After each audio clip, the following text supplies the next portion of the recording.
saya Greg dan saya akan menjawab round table talk dari Stimol Youth.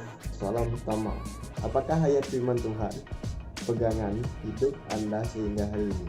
Ayat firman Tuhan yang saya pegang dari first yang Tuhan yang sekarang adalah Filipi 4 ayat 13. Mazmur 16 ayat 8. Ku sentiasa sedar akan hadirat Tuhan. Engkau sentiasa ada di sampingku. Tidak satu pun yang dapat mengoncang aku. Shalom. Oke, ayat firman Tuhan yang menjadi saya punya pegangan hidup adalah saya ambil daripada 1 Korintus bab 16 ayat 13 hingga 14 yang berbunyi, hendaklah kamu waspada dan teguh dalam hidup kamu sebagai orang Kristian. Hendaklah kamu tabah hati dan sungguh-sungguh percaya kepada Tuhan. Lakukanlah semua kerja kamu dengan kasih. Hai, shalom. Ayat firman yang menjadi pegangan hidup saya adalah 1 Petrus ayat 5 bagi 5 hingga 6. Allah menentang orang yang congkak tetapi mengasihi orang yang rendah hati. Bagi saya adalah Filipi 4 ayat 13. Besi berita baik. Dengan kuasa yang diberikan oleh Kristus, aku berdaya menghadapi segala macam keadaan. Kalau kita lihat dari besi Indonesianya, terjemahan baru, segala perkara dapat kutanggungi dalam Dia yang memberi kekuatan kepadaku. Ayat firman Tuhan yang menjadi pegangan hidup saya adalah saya ambil daripada 2 Tesalonika bab 1, 2 dan 3 ayat 16 hingga 17 yang berbunyi, Allah Bapa kita mengasihi kita dan kerana rahmat-Nya Dia menyebabkan kita sentiasa tabah mengharapkan yang baik. Semoga Dia dan Tuhan kita Yesus Kristus sendiri menggalakkan kamu dan menguatkan kamu untuk melakukan dan mengatakan yang baik. Satu ayat yang saya suka datang daripada Filipi bab 3 ayat 12 hingga 14 yang mengatakan, bukanlah aku telah mencapainya atau telah disempurnakan, tetapi aku terus berusaha. Semoga aku dapat mengambil sesuatu yang kerananya aku telah diambil oleh Yesus Kristus.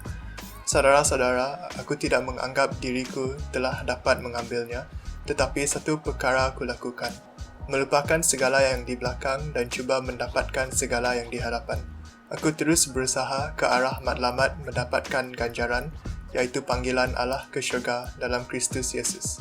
Ayat firman Tuhan yang saya pegang sehingga hari ini dari 1 Korintus 10 ayat 13. Tiap cobaan yang kamu alami itu cobaan biasa dialami orang, tetapi Allah setia kepada janjinya. Dia tidak akan membiarkan kamu dicobai lebih daripada yang dapat kamu tanggung. Pada waktu kamu ditimpa cobaan, Dia akan memberikan jalan keluar supaya kamu mendapat kekuatan untuk menanggung. Firman Tuhan yang menjadi pegangan saya sehingga hari ini ialah dari Amsal 12 ayat 27. Orang malas tidak sekali-kali akan mencapai hasrat mereka, tetapi orang rajin memperolehi harta yang banyak.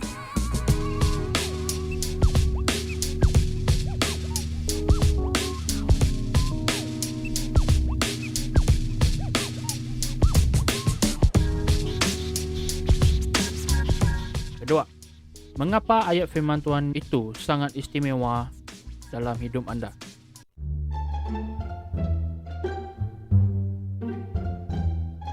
Mengapa sebab ayat ini memberikan saya kekuatan dalam saya menempuh segala cabaran.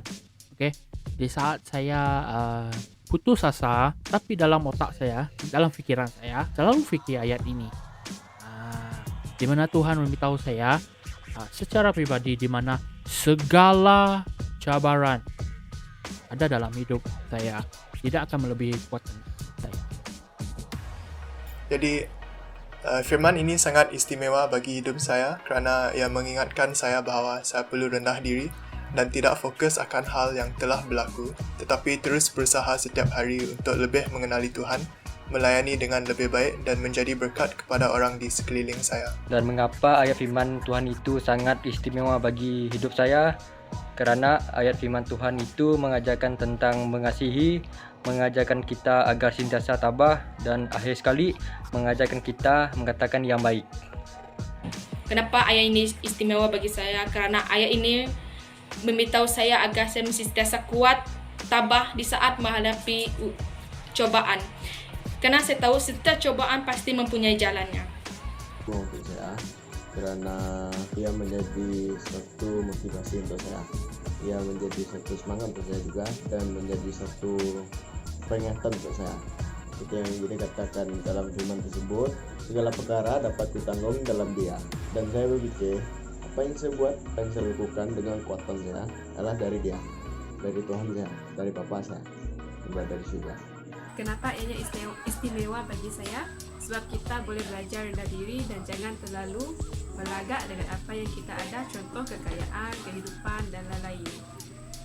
Selalu bersyukur dengan apa yang kita ada walau sederhana.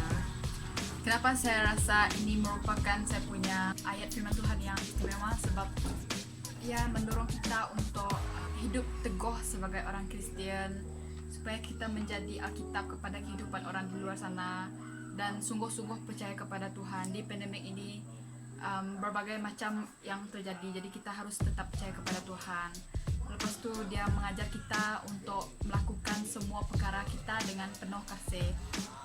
Mengapa ianya sangat istimewa bagi saya? Kerana setiap kali saya mengingati firman ini, ia mengajar saya bahawa hidup ini memerlukan perjuangan. Kerana tidak satu hal pun yang berjaya tanpa sesebuah perjuangan. Kenapa istimewa? Karena ayat ini bercakap dengan saya bahawa Tuhan sentiasa ada bersama dengan saya dalam apa jua keadaan. Kalau saya risau akan masa depan saya, tapi saya tahu Tuhan sentiasa ada bersama saya.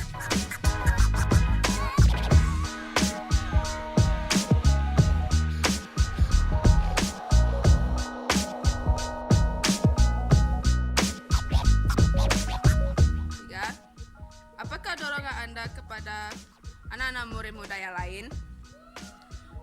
Dorongan saya kepada anak-anak muda yang lain ialah Tuhan sentiasa dengan kita yang percaya, tidak akan mengecewakan kita jika kita bersandar kepadanya. Dan dorongan saya kepada anak-anak muda yang lain adalah mereka haruslah semangat dan taat kepada Tuhan.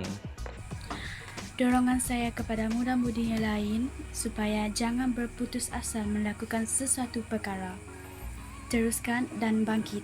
Dorongan saya kepada orang di luar sana, jangan sesekali berlagak atau menunjuk-nunjuk dengan kehidupan yang mewah dengan orang lain. Selalu rendah diri dan bersyukur sebab Tuhan mengasihani orang yang selalu rendah diri.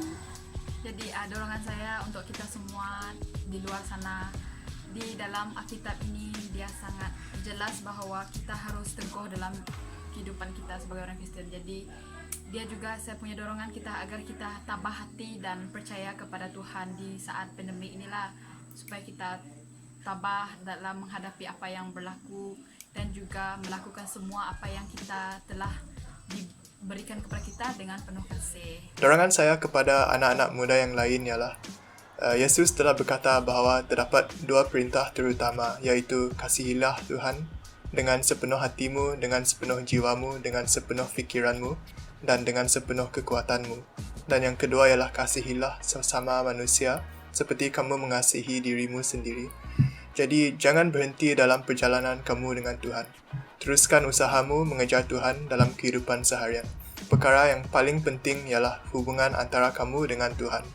Yang kedua ialah kasihilah orang di sekeliling kamu. Jangan biarkan emosi kamu mengawal tindakan kamu. Sentiasa minta bimbingan Roh Kudus untuk melakukan perkara yang betul dalam mata Tuhan. Dorongan untuk anak-anak muda yang lain, saya mendorong supaya anak-anak muda yang lain mesti sentiasa kuat ataupun tak mesti sentiasa kuat di saat menghadapi pencobaan seperti pekerjaan ataupun pelajaran.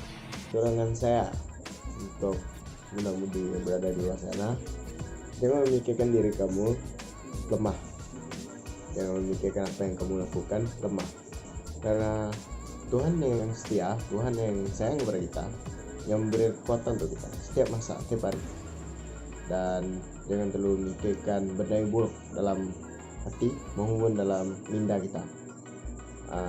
Dan selalu kamu doa, kuatkanlah hatimu kuatkanlah mindamu, kuatkan iman kamu, dan teruskanlah berharap kepada Tuhan supaya Tuhan dapat memberikan kekuatan yang berlimpah-limpah kepada kamu semua. Dorongan saya adalah khasnya kepada muda-mudi Sitimo ataupun yang di luar sana, jangan pernah menyerah dalam hidup dan terus percaya kepada kekuatan yang diberikan oleh Tuhan. Tuhan menyertai. Bye. Oke, sekian, terima kasih.